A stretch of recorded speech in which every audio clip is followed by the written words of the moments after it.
आपने प्राण प्रतिष्ठा के निमंत्रण को ठुकरा दिया, आपने प्रभु राम का अपमान कर दिया।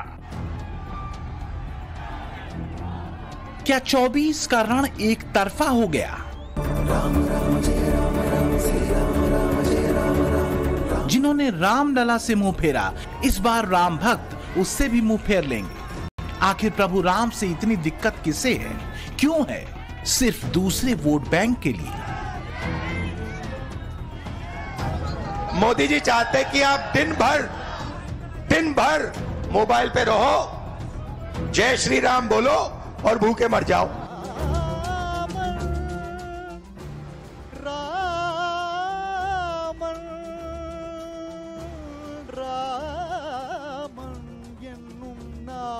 इंडी गठबंधन को भारत की विरासत की परवाह भी नहीं है।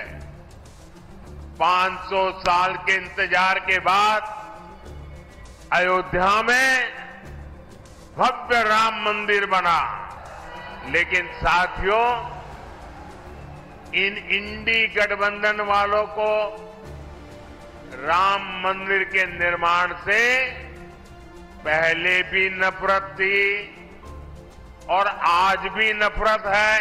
सबने देखा, किसी दलित का आपने मंदिर में चेहरा देखा?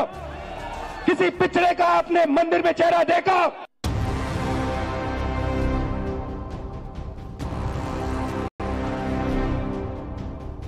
तू धर्म धर्म, मैं जात जात, तू राष्ट्रवाद, मैं जात पात। तो 24 की बाजी मारने कांग्रेस क्या इसी सूत्र को लेकर मैदान में उतरी है? जब देश में एक हवा है कि इस बार का चुनाव एक तरफा है, जब चुनावों से पहले के ज्यादातर सर्वे बता रहे हैं मोदी इस बार हैट्रिक लगा रहे हैं।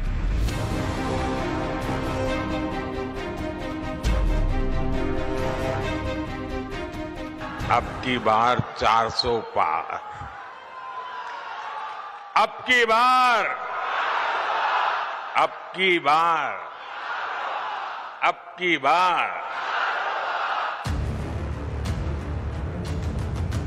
बीजेपी अगर इतने बड़े टारगेट को सेट करके मैदान में उतरी है तो इसके पीछे बड़ी वजह है मोदी का रिपोर्ट कार्ड और वो मुद्दे जिन्हें कभी कांग्रेस और दूसरे विपक्षी दल सिर्फ वोट पाने के लिए सियासी मरीज का बताते खिल्ली उड़ाते थे। इसमें दो अहम मुद्दे थे, अयोध्या में भव्य राम मंदिर और जम्मू कश्मीर से आर्टिकल 370 का हटना। लेकिन जो नामुमकिन सा दिखता था, लगता था, उसे मोदी ने मुमकिन कर दिखाया। तो क्या राहुल गांधी और कांग्रेस पार्टी देश की बहुसंख्यक आबादी की नब्ज और भावनाओं को समझने में नाकामयाब दिख रही है? क्या यही वजह है कि अयोध्या के भव्य राम मंदिर में रामलला की प्राण प्रतिष्ठा के बाद से कई दिग्गज कांग्रेसियों ने पार्टी छोड़ी है? राम मंदिर की प्राण प्रतिष्ठा पे जाने का जो न्योता ठुकराया गया है वो पॉलिटिकल प्लस माइनस हो सकते हैं, पर ये एक तरह का पाप है। और जब से प्रभु श्री राम की प्राण प्रतिष्ठा में नहीं जाने का कांग्रेस ने निर्णय लिया, उसके बाद से मैंने कांग्रेस की ओर से टीवी पर बैठना और प्रेस वार्ता करना बंद कर दिया। निश्चित तौर पर आपको कहीं न कहीं आत्ममंथन करना पड़ेगा कि आपके विचारधारा में अब क्या कमी रह गई, आपके कामकाज में क्या कमी रह गई, वरना यूं ही लगातार 2 इलेक्शन आप हार रहे हैं और 2024 भी आप हारने की मनस्थिति में बैठे हुए हैं। देखिए, कांग्रेस पार्टी के अंदर अब ऐसे लोगों का कब्जा हो गया है जिन लोगों की मानसिकता, जिन लोगों के विचार महात्मा गांधी से मैच नहीं करते। महात्मा गांधी से अगर मैच करते तो राम से नफरत नहीं करते। महात्मा गांधी का तो सपना था, राम राज्य का सपना महात्मा गांधी ने देखा। महात्मा गांधी के हर सभा की शुरुआत होती थी रघुपति राघव राजा राम, पतित पावन सीताराम।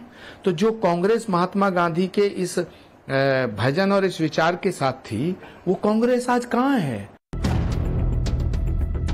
चलिए, अगर रणनीतिक नजरिए से भी देखें तो राम मंदिर की उठी लहर को थोड़ा बहुत धीमा करने का एक मौका था कांग्रेस के पास, अगर वो रामलला की प्राण प्रतिष्ठा समारोह में पहुंच जाती। लेकिन क्या वोट बैंक के फेर में उसने वो भी गंवा दिया? चलो भाई, आपने मंदिर बनने से रोकने के लिए अदालत में जो करना था कर लिया। आपने मंदिर न बने इसके लिए लाख कोशिश कर ली। लेकिन जब देश की जनता ने पाई पाई देकर के इतना भव्य मंदिर बना दिया, जब मंदिर वालों ने आपके सारे गुनाह माफ करके आपको प्राण प्रतिष्ठा के कार्यक्रम में सम्मानपूर्वक निमंत्रित किया, लेकिन आपने प्राण प्रतिष्ठा के निमंत्रण को ठुकरा दिया। आपने प्रभु राम का अपमान कर दिया। मोदी का 400 पार का सेट टारगेट 24 की जमीन पर लड़खड़ाती चलती कांग्रेस को हांफने पर मजबूर कर देगा, क्योंकि बात मोदी के टारगेट की नहीं है, बल्कि उस सन्नाटे की है जिसमें कांग्रेस तमाम रैलियों और पॉलिटिकल शोज के बीच खड़ी नजर आ रही है। रैलियों और रोड शो में इसी सन्नाटे को तोड़ने की कोशिश में कांग्रेस को मजबूरन कुछ समीकरण बनाने पड़े हैं। जैसे यूपी में कांग्रेस समाजवादी पार्टी के भरोसे है, बिहार में लालू तेजस्वी के भरोसे, महाराष्ट्र में उद्धव पवार के सहारे, तो दिल्ली में केजरीवाल के पीछे, केरल में मुस्लिम लीग के भरोसे, तो तमिलनाडु में स्टालिन के पीछे। पर बड़ा सवाल यह है कि क्या कांग्रेस की ये सारी कवायद राम लहर के असर को कम कर पाएगी, एक तरफा दिखती बाजी को अपने पक्ष में मोड़ पाएगी? अयोध्या के भव्य मंदिर में रामलला की प्राण प्रतिष्ठा का प्रसाद किसे मिलेगा? इसी प्रश्न का जवाब कांग्रेस को गहरे अवसाद में डाल रहा है। राजनीतिक विश्लेषक मानते हैं कि हाल के दिनों में पार्टी के कई दिग्गज नेताओं का राम के नाम पर पार्टी छोड़ना चुनावी मैदान में कांग्रेस की परफॉर्मेंस पर असर डाल सकता है। दिखता तो ऐसा ही है कि कांग्रेस रामलला और राम मंदिर से देश की बहुसंख्यक आबादी के कनेक्ट को समझ नहीं सकी, या फिर रणनीति कुछ और है। कम से कम राहुल गांधी की जाति की खांचे वाली राजनीति को देखकर तो यही लगता है कि कांग्रेस एक तीर से दो निशाने लगाना चाहती है। एक, जातीय मुद्दा उठाकर राम लहर को काउंटर करना, और दूसरा, मुस्लिम वोट बैंक को अपने पक्ष में मोड़ना। और यही वजह है कि राहुल गांधी रामलला के प्राण प्रतिष्ठा कार्यक्रम को बीजेपी का कार्यक्रम बताते रहे।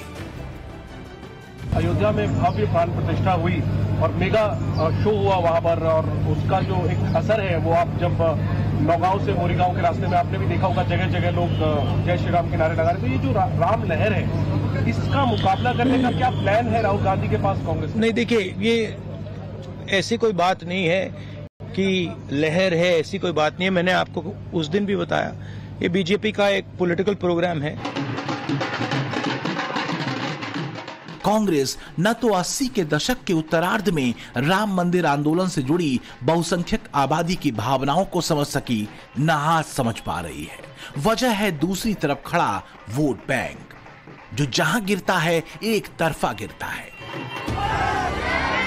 पर इस बार असंभव मुद्दे को संभव कर देने के लिए एक तरफा वोट मोदी की झोली में गिर सकता है, क्योंकि भले राहुल गांधी से लेकर दूसरे विपक्षी नेता तक राम, अयोध्या और राम मंदिर को सिर्फ बीजेपी के सियासी मुद्दे से जोड़ते रहे हों, पर सच ये है कि राम सनातनियों के रोम रोम में बसते हैं और अयोध्या के कण कण को सनातनी पवित्र मानते हैं। ठीक वैसे ही जैसे सऊदी अरब के मक्का में इस्लामिक आस्था का केंद्र काबा और ईसाइयों के लिए पवित्र शहर इटली का रोम। लेकिन हिंदुस्तान की सो कॉल्ड सेकुलर राजनीति का खेल देखिए कि अपने ही देश में, अपनी ही जमीन पर अपने आराध्य रामलला के मंदिर के लिए सनातनियों को सैकड़ों वर्षों का लंबा इंतजार करना पड़ा, और जब प्राण प्रतिष्ठा का पवित्र दिन आया तो भी कांग्रेस ने वहां कुछ सवाल उठाने की कोशिश की, जो राहुल गांधी की कथित सेकुलर सभाओं में अब तक जारी है। राम मंदिर का आपने इनॉग्रेशन देखा? सबने देखा? किसी दलित का आपने मंदिर में चेहरा देखा? किसी पिछड़े का आपने मंदिर में चेहरा देखा? राहुल गांधी के राम मंदिर और दलित, ओबीसी, आदिवासी वाले कार्ड की रणनीति के पीछे वजह है उस वोट बैंक को अपने पाले में करना जो 1989 के बाद से लगातार कांग्रेस से दूर होता गया। और सबसे अहम बात यह है कि बीते 2 लोकसभा चुनाव में ये वोट बैंक बड़े पैमाने पर ब्रांड मोदी से जुड़ा है। 2014 के चुनाव में मोदी को देश भर में 30% पिछड़ा वर्ग ने वोट किया था, जो 2019 में बढ़कर 41% हो गया। इसी तरह अति पिछड़ा वर्ग के 42% वोटर्स ने 2014 में मोदी को वोट किया था, जबकि 2019 में ये वोट शेयर 48% हो गया। इसी तरह 24% दलित वोटर्स ने भी मोदी को वोट किया था, तो 2019 में 33% दलित वोटर्स का भरोसा मोदी थे। ऐसे ही 2014 के चुनावों में 38% आदिवासियों ने मोदी को वोट किया था, जो पिछले चुनाव में बढ़कर 44% हो गया। तो क्या सांस्कृतिक गौरव और धार्मिक चेतना का यह उभार, जिसने पूरे राष्ट्र को प्रभु राम के आस्था सूत्र में बांध दिया, कांग्रेस को बेचैन करता है? चुनावी विश्लेषक कहते हैं कि मोदी की राजनीति वोट की नहीं बल्कि विचारधारा की है। 2024 का ये सूरज एक अद्भुत आभा लेकर आया है।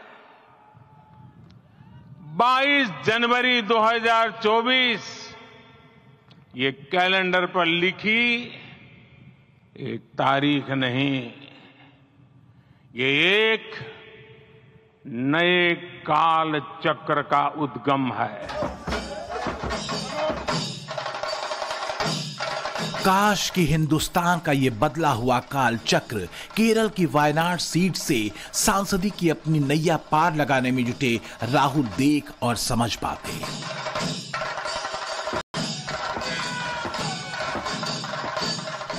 तो जिस बहुसंख्यक आबादी ने अपने आराध्य प्रभु राम के जन्म स्थान पर भव्य मंदिर के लिए 500 वर्षों तक संघर्ष किया, उसी बहुसंख्यक आबादी के लिए अपने मैनिफेस्टो में बहुसंख्यकवाद शब्द का इस्तेमाल नहीं करते। सवाल यह है कि क्या राम मंदिर बहुसंख्यकवाद का नतीजा है? देश में बहुसंख्यकवाद की बात कहां से आ गई? तुष्टीकरण का विरोध क्या बहुसंख्यकवाद है? सच यह है कि 10 साल पहले तक जिस अयोध्या को कथित सेकुलर राजनीति ने करीब करीब अछूत बनाकर हाशिए पर फेंक दिया था, आज वही हिंदुस्तान की सांस्कृतिक पहचान और धार्मिक आस्था का एक अहम केंद्र बन चुकी है। कांग्रेस के दौर की अयोध्या और आज की अयोध्या में जमीन आसमान का अंतर है।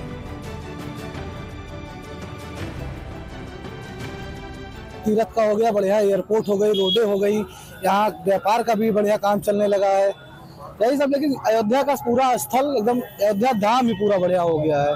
जहाँ गली थी, जहाँ जाना दुर्लभ था, पैदल नहीं जाने थे, साइकिल ने वहाँ मोटर गाड़ी दौड़ रही है। लेकिन अब सड़क चौड़ी हो गई और सब लोग को बिजनेस मिल गया और सब लोग बहुत अच्छे से रह रहे हैं। यहाँ पे पब्लिक भी बहुत ज़्यादा चल रही है, आती जाती है, चौड़ी हो गई सड़क भी और सब कुछ बन चुका है, सारी सुविधाएं भी यहाँ पे अलाउड कर दिया गया है। पूरा भारत के समिट शहर और इन विदेश से भी जुड़ने की जो आशा हम मान के चल रहे हैं, एयरपोर्ट के माध्यम से हो रही है। विश्व स्तरीय ट्रेनें यहाँ पर चल रही हैं, सड़कें बहुत अच्छी हुई हैं। बाहर से जो हमारे यहाँ टूरिस्ट आ रहे हैं, उससे हमारे व्यापार में बहुत अच्छा असर पड़ा। देखा जाए तो डेवलपमेंट के लिए जो मूलभूत चीजें होती हैं, वो सारी चीजें यहाँ फैजाबाद के अंदर, अयोध्या के अंदर हुई हैं। बात सिर्फ धर्म और आस्था की नहीं है। प्राण प्रतिष्ठा के बाद से तेज हुए धार्मिक पर्यटन ने अयोध्या के साथ ही आसपास के इलाकों में भी रोजगार की नई संभावनाओं को बढ़ाया है। राम मंदिर के लोकार्पण के बाद से अब तक करीब 1.5 करोड़ से ज्यादा लोग राम नगरी पहुंचे हैं। रामलला के दर्शन के लिए रोजाना 1 से 1.5 लाख की संख्या में श्रद्धालु अयोध्या पहुंच रहे हैं। इस हिसाब से देखें तो एक महीने में करीब 45 लाख श्रद्धालु हो जाते हैं, यानी एक साल में करीब 5 करोड़ 40 लाख श्रद्धालु रामलला के दर्शन करेंगे। अयोध्या की वो पहचान जो राम से जुड़ी है, भारत की संस्कृति से जुड़ी है, वो रामलला की प्राण प्रतिष्ठा के बाद वापस मिली। जिसने देश के भीतर और दुनिया में फैले सनातनियों को गर्व से भरा है। पवित्र काबा और वेटिकन सिटी पहुंचने वाले इस्लामिक और ईसाई श्रद्धालुओं की तरह ही अयोध्या विश्व मंच पर सनातन केंद्र के रूप में उभरी है। मक्का में जहां हर साल करीब 2 करोड़ श्रद्धालु पहुंचते हैं, तो वहीं ईसाइयों के लिए खास वेटिकन सिटी में हर साल 90 लाख के आसपास श्रद्धालु पहुंचते हैं। जबकि रामलला के दर्शन करने के लिए प्राण प्रतिष्ठा के बाद से अब तक यानी सिर्फ 3 महीने में ही 1.5 करोड़ से ज्यादा श्रद्धालु पहुंचे हैं।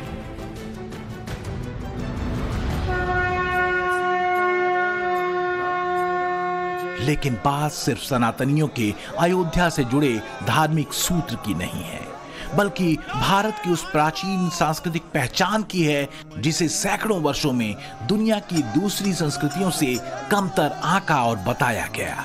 भारत की राजनीति का एक अमिट तथ्य यह भी है कि भगवान राम से जुड़ी अयोध्या में न तो 60 वर्षों तक देश पर राज करने वाले गांधी परिवार का एक भी सदस्य गया, न ही विपक्षी दलों का कोई बड़ा नेता, क्योंकि डर वोट बैंक के नाराज हो जाने का रहा।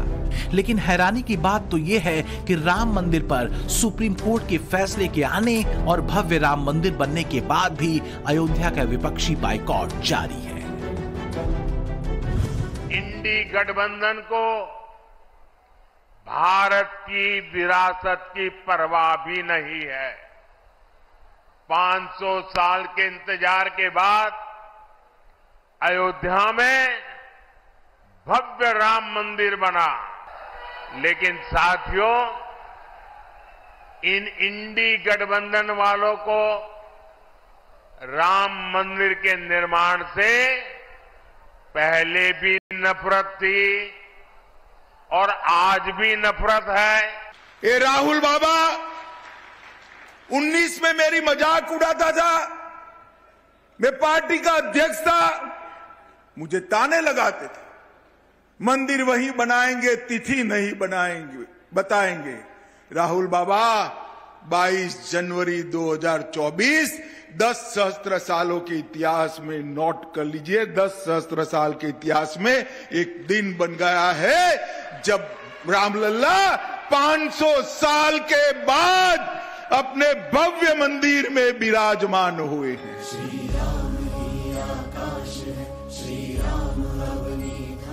अयोध्या के कण कण में राम के चरण कोई राजनीतिक मुद्दा नहीं है, ये सच है।